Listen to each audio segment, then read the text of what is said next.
नमस्कार विद्यार्थी मित्रांनो, स्पॉटलाइट अकॅडमीच्या या यूट्यूब चॅनलवर तुमचं सर्वांचं स्वागत आहे। बुक रिव्ह्यूच्या सिरीजमध्ये आपण आज जाणून घेणार आहोत भारतीय अर्थव्यवस्था रमेश सिंग या पुस्तकाबाबत।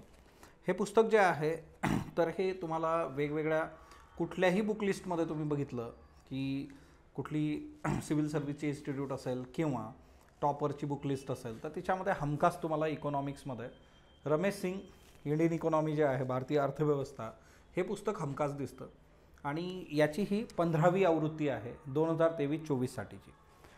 आता या पुस्तकाचं वैशिष्ट्य असं आहे की इंग्लिशमधून हे पुस्तक जे आहे तर ते फेमसच आहे, त्यात काही वाद नाही। बऱ्याचदा हा मेजर मीडियमचा इश्यू येतो की इंग्लिश पुस्तक पटकन कळत नाही किंवा मग ते डील होत नाही। मग त्याच्याकरता टाटा मॅग्रो हिल पब्लिकेशन जे आहे त्यांनी हे मराठीमध्ये आणलेलं आहे आणि हे पुस्तक मराठीतून उपलब्ध करून दिलेलं आहे। 15वी याची आवृत्ती आहे।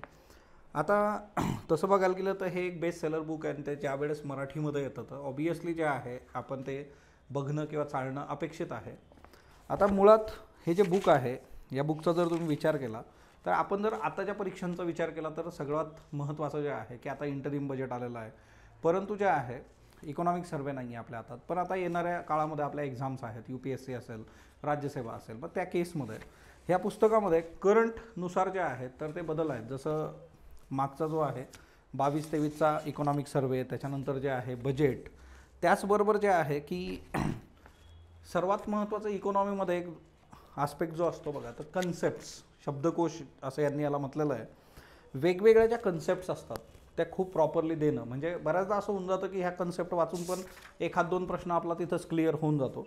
सो या पुस्तकातली मला आवडलेली जी बाब आहे बघा तर सगळ्यात शेवटी जर तुम्ही गेलात तर याच्यामध्ये तुम्हाला वेगवेगळ्या जे काही टर्म्स आहेत इकॉनॉमीमधल्या महत्त्वाच्या त्या एक्सप्लेन करून दिलेल्या आहेत आणि ह्या सगळ्या टर्म्स जरी तुम्ही नीट बघितल्या तर त्या केसमध्ये तुम्हाला लक्षात येईल की PYQजमध्ये इथून बरेचसे प्रश्न जे आहेत तर ते आपल्याला दिसतात। दुसरी बाब या पुस्तकाच्या बाबतीत आहे की हे पुस्तक फक्त प्रिलिम्स आहे की प्रिलिम्स ॲज सच नाही आहे, हे तुम्हाला पूर्वपरीक्षा, मुख्य परीक्षा, UPSC, राज्यसेवा अशा दोन्ही गोष्टींमध्ये जे आहे तर ते हेल्प करणारं पुस्तक आहे। आणि त्याच्यामध्ये बरेचसे अहवाल, त्याचं विश्लेषण अशा गोष्टी ज्या आहेत तर त्या दिलेल्या आहेत। तर पुस्तकाच्या साईजवरून तुम्हाला लक्षात येईल तर हे पुस्तक जे आहे तर ते मेन्स ओरिएंटेड पण आहे, ते दोन्ही पद्धतीने तुम्हाला वर्क करतं। सो ओव्हरऑल जे आहे या पुस्तकामध्ये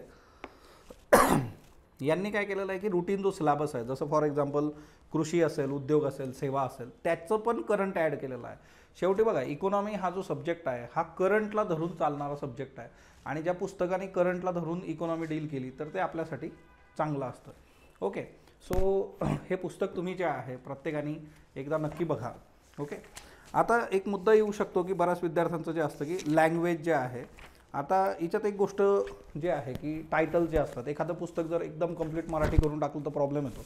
आता इथं जे आहे की निव्वळ राष्ट्रीय उत्पादन, नेट नॅशनल प्रोडक्ट, म्हणजे ती गोष्ट इंग्लिशमध्येही तिथं टायटल सगळ्या दूर टाकणं, त्याच्यामुळे काय होतं ना की तुम्हाला एक्झॅक्ट इंग्लिश वर्ड्स पण त्याच्यासाठी मिळतात आणि तुमचं काम सोपं होतं बघा। ओके, अदरवाईज बऱ्याच ठिकाणी फक्त मराठी असलं तर मग देन ते प्रॉब्लेमॅटिक ठरू शकतं अचानक इंग्रजी आणि मराठी।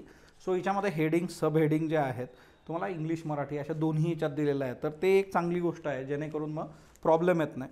ओके, सो हे पुस्तक प्रत्येकाने एकदा बघा आणि 15वी आवृत्ती जी आहे याची तर तुम्ही नक्की चाळा आणि हे सर्वत्र अवेलेबल आहे आता हे बुक जे आहे ते ऑनलाईन, ऑफलाईन मार्केटमध्ये। सो तुम्ही ते जे आहे तर ते बघणं अपेक्षित आहे बघा। सो या बुक रिव्ह्यूच्या सिरीजमध्ये अशाच पद्धतीने वेगवेगळी पुस्तकं घेऊन आपण येणार आहोत। जे काही नवीन मटेरियल येत राहील सिव्हिल सर्व्हिससाठी महत्त्वाचं असेल ते मी तुमच्याबरोबर नक्की शेअर करेल। थँक्यू ऑल ऑफ यू, धन्यवाद।